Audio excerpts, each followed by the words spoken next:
In today's video, we're sharing 3 true stories that are as unsettling as they are unforgettable.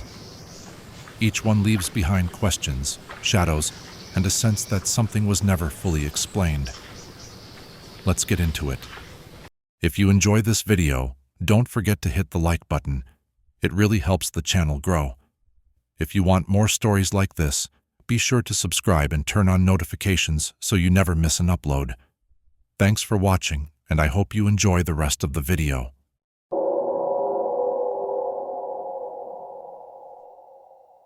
It's strange, the things one remembers most clearly. For visitors to Lake Shawnee Amusement Park in West Virginia in the early 1960s, it might have been the bright pastel colors, blues, yellows, reds, blurred together, spinning gently overhead.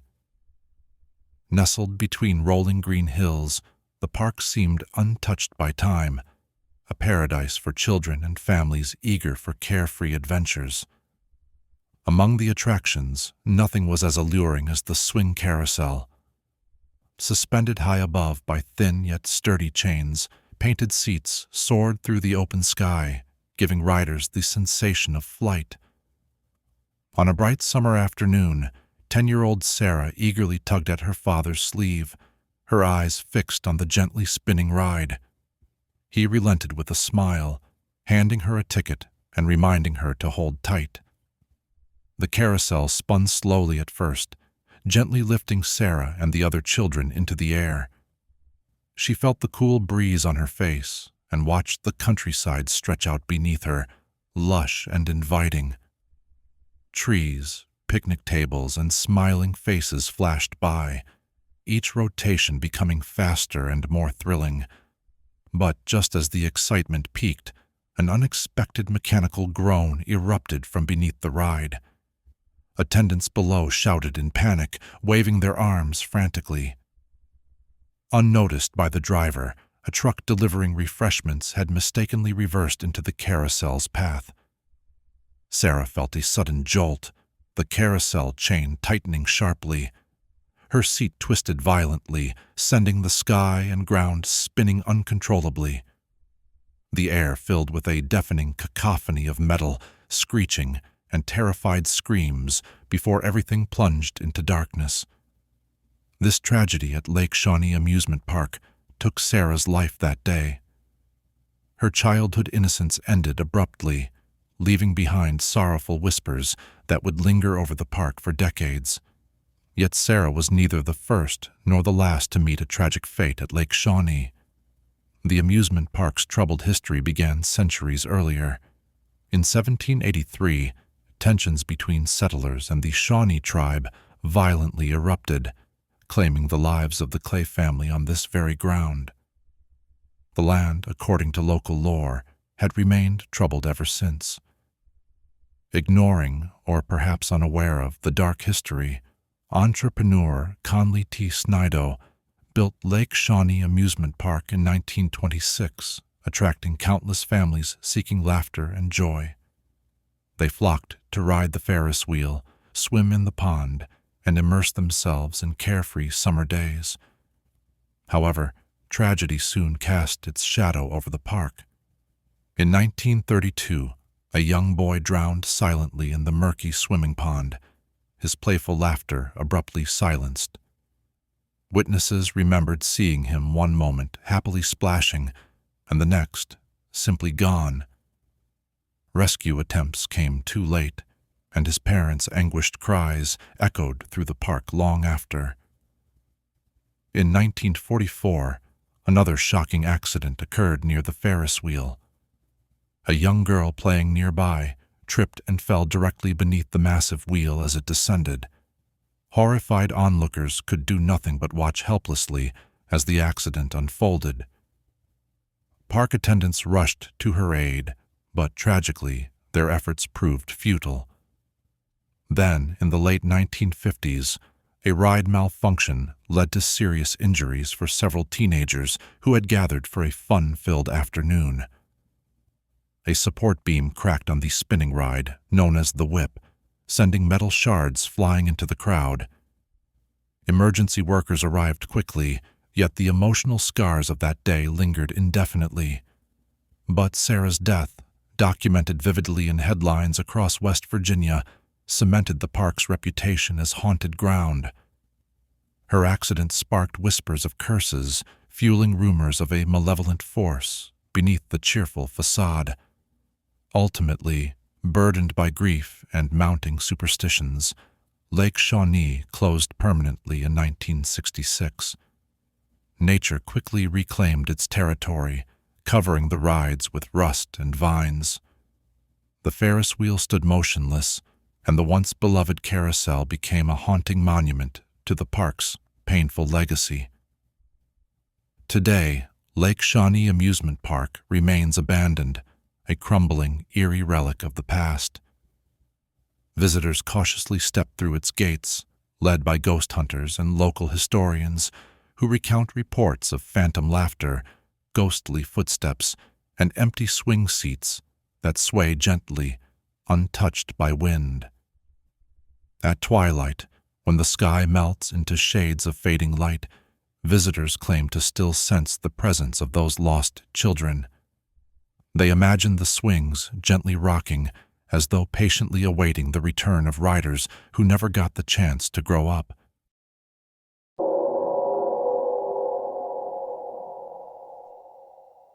On the afternoon of December 30th, 1903, 13-year-old James and his younger sister Elizabeth excitedly stepped into the magnificent Iroquois Theater in downtown Chicago.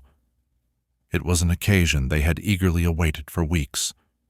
Their parents had gifted them tickets to the highly praised musical comedy, Mr. Bluebeard, an extravagant holiday performance that drew families from across the city. The siblings marveled at the grandeur as they settled into plush velvet seats, the gold detailing on the walls and balconies shimmering beneath the elegant glow of chandeliers. Hundreds of patrons, elegantly dressed and filled with anticipation, created an atmosphere thick with excitement. As the curtains rose, James and Elizabeth found themselves lost in the magical world unfolding before them.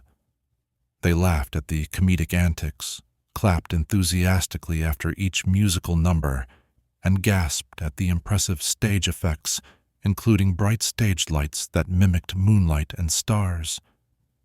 The audience was utterly captivated, oblivious to anything outside the fantasy before them.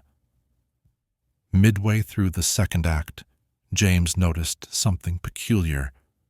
A small flicker caught his eye near one of the ornate stage curtains, an oddly dancing shadow of orange and red. At first he thought it was another theatrical effect, part of the dazzling show.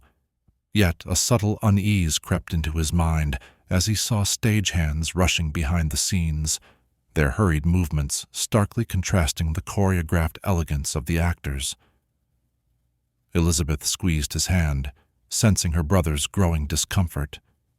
Whispers rippled softly through the rows as others began noticing the unusual activity. The actors, trying to maintain composure, faltered slightly, their eyes darting uncertainly towards the wings. A tense quiet descended upon the theater, the audience collectively sensing something was amiss. Meanwhile, unnoticed by most, an arc lamp backstage had sparked dangerously close to the highly flammable, painted canvas curtains. The small hidden flames quickly grew into a furious blaze, racing up the fabric and igniting the wooden rafters above. What had begun as an unseen, insignificant spark rapidly transformed into an uncontrollable inferno. As the realization dawned upon everyone, panic exploded throughout the auditorium. The supposedly fireproof theater, a jewel of Chicago, had a deadly flaw.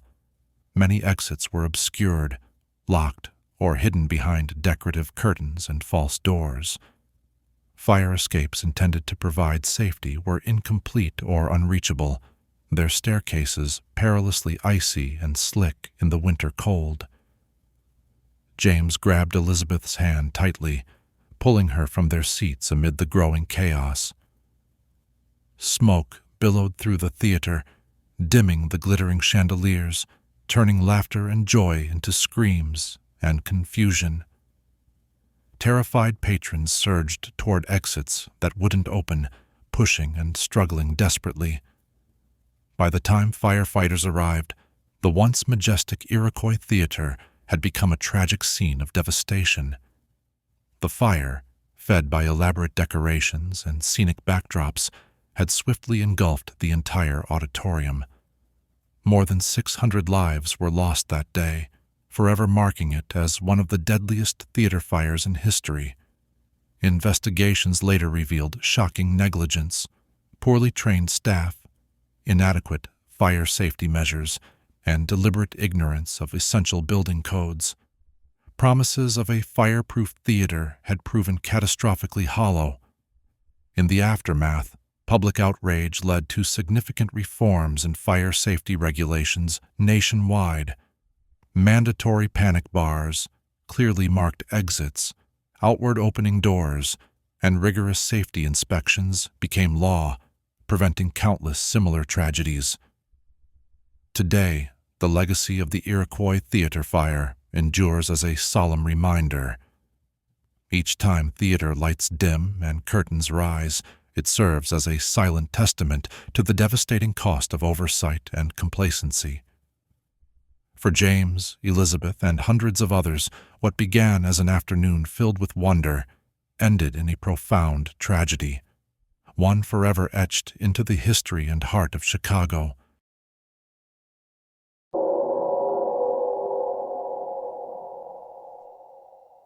On a chilly February evening in 1929, Greystone Mansion loomed grandly over Beverly Hills, an elegant fortress of stone and opulence nestled amidst carefully manicured gardens. Edward Ned Doheny Jr., heir to an oil empire, wandered restlessly through the sprawling halls lined with gilded portraits of ancestors whose stern eyes seemed to follow his every move. Tonight, an unusual tension gripped the mansion. Ned's closest friend and assistant, Hugh Plunkett, had been acting strangely in recent days, troubled and withdrawn. Plunkett had served Ned faithfully for years, their bond as close as brothers, built upon mutual trust and shared history. But lately Hugh's behavior had become increasingly erratic, causing Ned deep concern. As Ned paced anxiously, the mansion remained silent, the ticking of antique clocks and faint crackle of distant fireplaces, the only sounds breaking through the oppressive quiet. Ned finally paused at the window, gazing over the city lights below, their shimmering promise of escape contrasting sharply with the oppressive weight within the mansion walls. Suddenly Hugh appeared in the doorway, visibly distressed, his eyes wild with agitation. Ned turned sharply, his voice low and calm, attempting to ease the tension. "What's troubling you, Hugh? Let's talk this through." Yet Hugh's hands trembled as he struggled to articulate his turmoil, his words tumbling out incoherently. He spoke of pressures, secrets, and overwhelming guilt, referencing vaguely scandalous business dealings and whispered political ties involving Ned's family fortune. Ned stepped forward, attempting reassurance, but Hugh recoiled sharply, his agitation escalating rapidly. Unseen by the world, behind Greystone's lavish facade, dark secrets simmered, secrets tied deeply to power, wealth, and the notorious Teapot Dome scandal involving Ned's father, Edward Doheny Sr. The scandal had already rocked their lives, shadowing them with suspicion and uncertainty. As the conversation turned heated, tension mounting, the echoes of raised voices filled the mansion's corridors.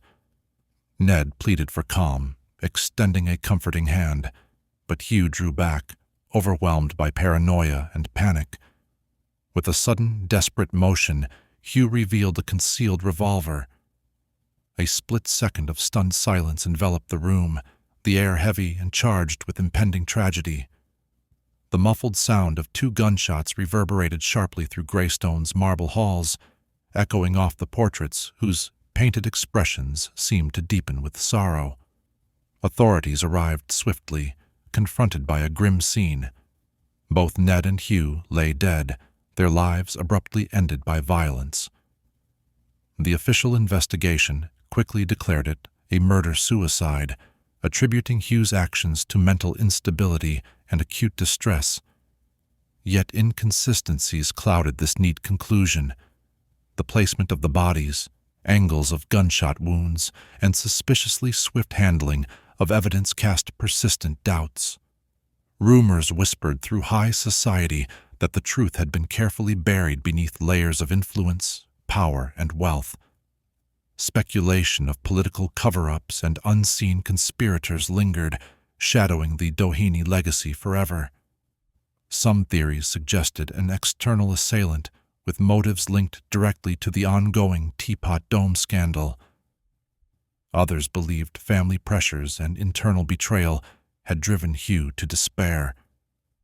Despite persistent questions and enduring mystery, authorities never reopened the case.